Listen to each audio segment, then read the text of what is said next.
Hi all and welcome to Tech Times. Today we are going to install Apache Kafka on Ubuntu Virtual Machine. So before installation of Apache Kafka, we need Java 8 to be installed so that this is a prerequisite for Apache Kafka. So I will show you on my machine it is already installed. I will show you the version which I have installed. So as you can see, Java 8 is already installed on my machine. So make sure you are installing it before going forward with this video. So let's go to our browser and download Apache Kafka from the official website of Apache Kafka. So this link I will already provide you in the description as well, so you can go and get it from there as well.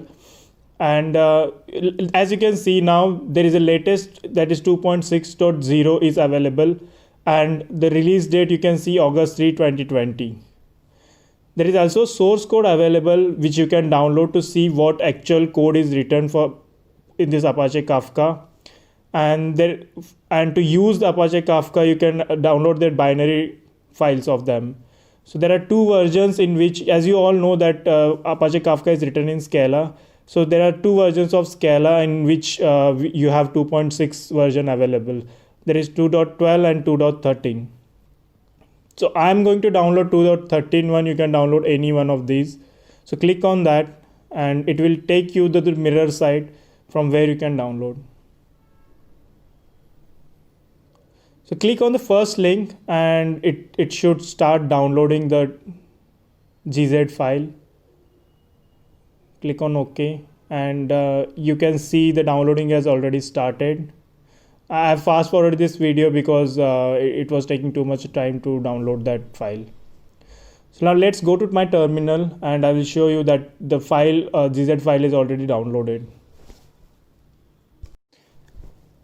So let me go to the downloads, and as you can see that Kafka 2.6.0 GZ file is already downloaded. So I'm going to copy this file to my different directory so that from there I'm going to set up everything. So I'm going to move this file to user local directory.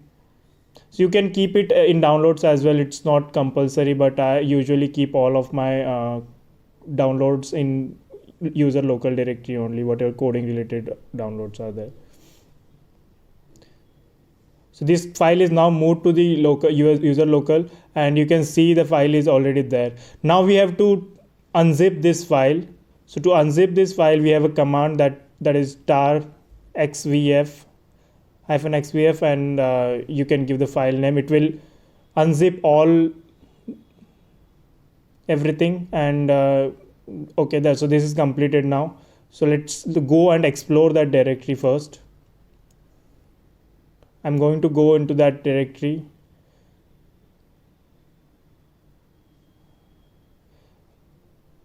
So now you can see there are various folders available here. There is bin folder, there is config folder, and some other folders as well. So most of the whatever we need, shell scripts and configurations are present in those two only.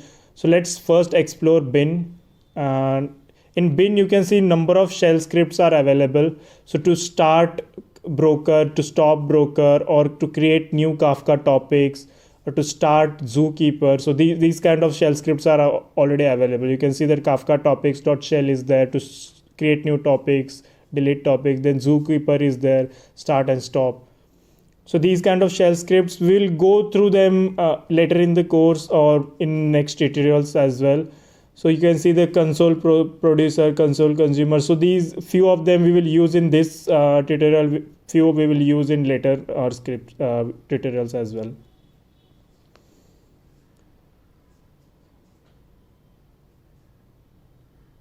Now let's explore a config directory as well. So what are the different configuration properties we have to set for zookeeper or for broker? So that we will see, and these are basic properties that we have to set up.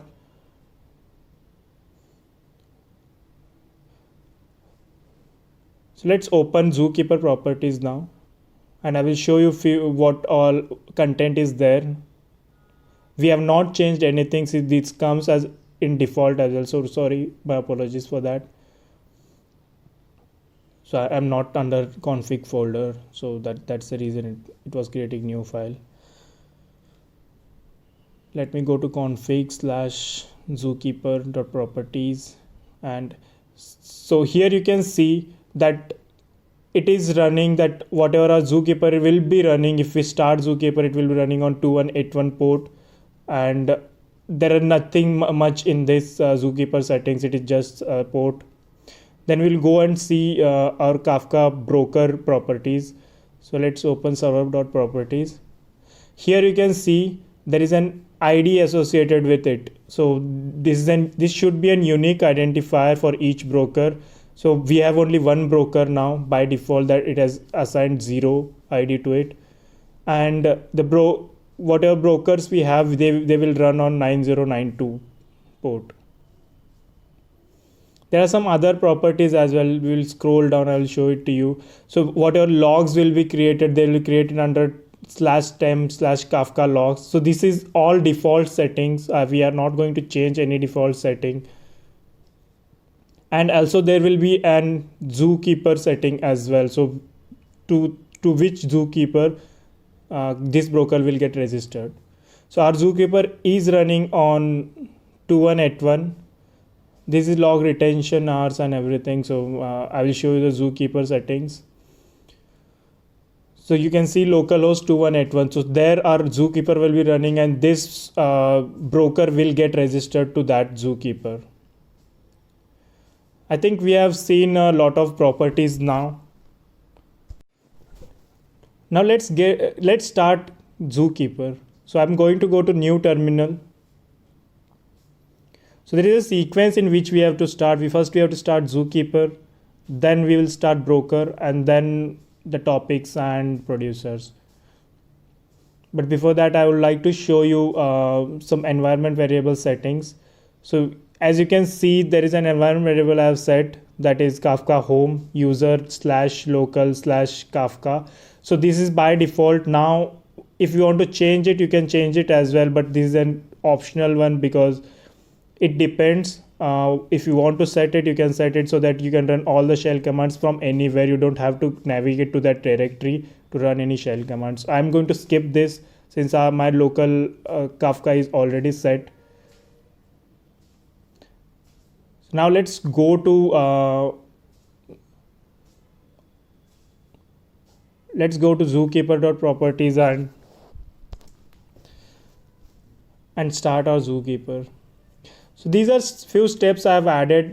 Whatever we have done, this is a prerequisite to install Java 8. Then we have downloaded the Apache Kafka from the official site.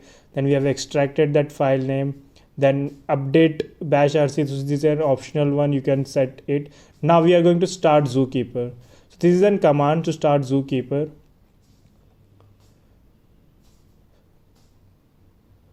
So we will start it. So it will take some time. So I think it has completed. So it is started. We don't close this window because we need it be running in backend. So let's go and create another terminal, and we will navigate to user local and Kafka directory where we have all the shell scripts.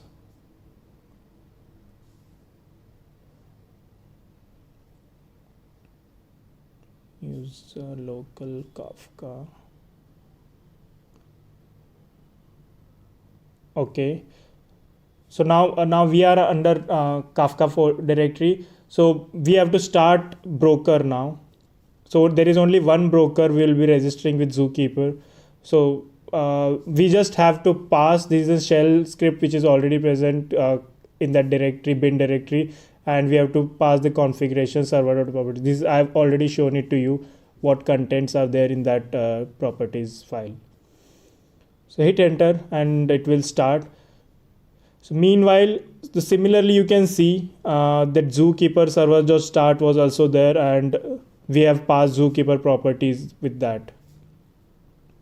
So now we have zookeeper up and running, we have broker up and running. Now we can go ahead and start creating topics. So this is completed now.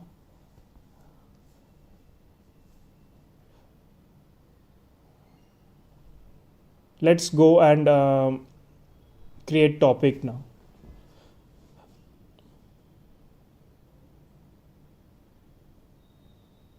I'm going to go to new terminal.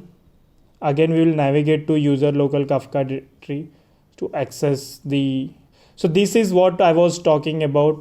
So if you add these set the environment variables, then you don't have to navigate to that directory every time to run the shell commands. You can run it from anywhere.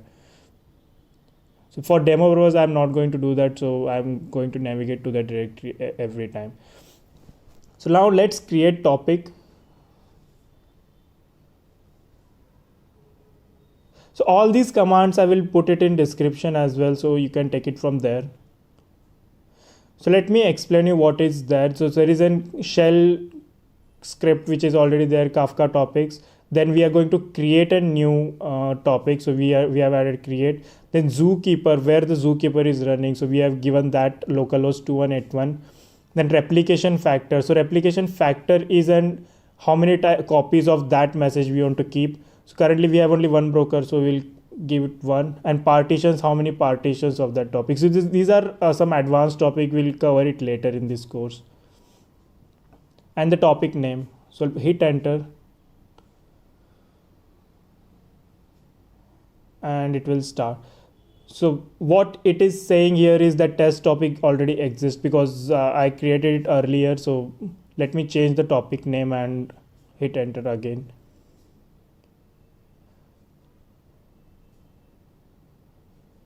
It will take some time. Yeah, the topic is created. You can see created topic, test topic. Now if you go to back to the broker, you can see that the topic is created on that broker. So here I will highlight it. So you can see that test topic 1 is created and the logs are stored for that under temp Kafka logs test topic 0. So this has been created on broker 0 because since we have only one broker, so it is created on that only. So now since we have topic now, so let's start publishing some messages to that topic. So to publish it, we Kafka has given some console producer and consumers as well so that we can do our testing that the messages getting published and can be consumed as well. So here you can see there is a Kafka console producer. We can use this shell script. We have to give the broker that 9092 it is running and the topic name. So this is the only information we have to give to Kafka console producer and hit enter. Now you can see it is up and running. Now if I start sending some message, let me send some messages to that. Hi, how are you? Then what else? Welcome to Tech Times. Message 1, message 2, and so now we have produced some messages to that topic. So it has already stored it somewhere on the machine itself. Now some consumer comes in and he want to consume these messages. Now the messages are already published, but even there is a sample console consumer is available which we can use to consume these messages. So this is not actually used in production anywhere. So this is just for testing purpose. I'm showing it to you that our Kafka installation is completed and how we can use that or test that. So now we will start Kafka console consumer. Let me adjust my screen so that you can see both producer and consumers. We'll go to the directory user local Kafka.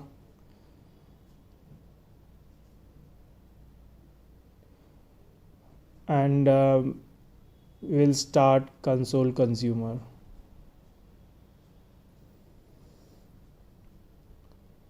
So here you can see we have passed Bootstrap server, there is a Kafka console consumer shell script. Then we have passed Bootstrap server, that is an broker location what we have, which is running on localhost 9092. Then we have passed topic name. So here I will change it to topic 1 because we have created topic 1, not topic. And from beginning suggests that all the messages till now available in that topic, so it will read all of them. So we'll wait for some time. Like, see, you can see now all the messages which were published, we have got it here. So now let's test, we'll pass some few more messages. Start again, tech times. Now you can see the message has arrived immediately when we start. So this pipeline is set now. Any message, now these messages can be consumed by any number of consumers. It's not that 1-to-1 mapping. So let's create one more console consumer now. We'll again redirect to that path, user local Kafka, and but this time we won't read it from beginning, we will read it from new message only. We will read new messages, not the old messages, and hit enter. Now let me set my screen in such a way that you can see both consumers and one producer, and we'll produce few more messages there. And you should be able to see that both that messages will arrive at both the console consumers. That means single message can be consumed by many consumers. There are different advanced topics as well in there, but we'll cover it later. So let me pass some messages hi. So you can see on both the screens we have received hi again. So that means that messages are stored and we can consume it anytime. So I think that's it. I think we have covered everything. So basic, all the things, and installation is completed. In coming course, we will go into advanced topics. I will go in depth and I will explain you all the topic internals, and I will show you where the topics are stored, how data is stored on machine, where it is stored. So we will go on through all those topics in my coming sessions. So do like, share and subscribe to our channel. Thank you.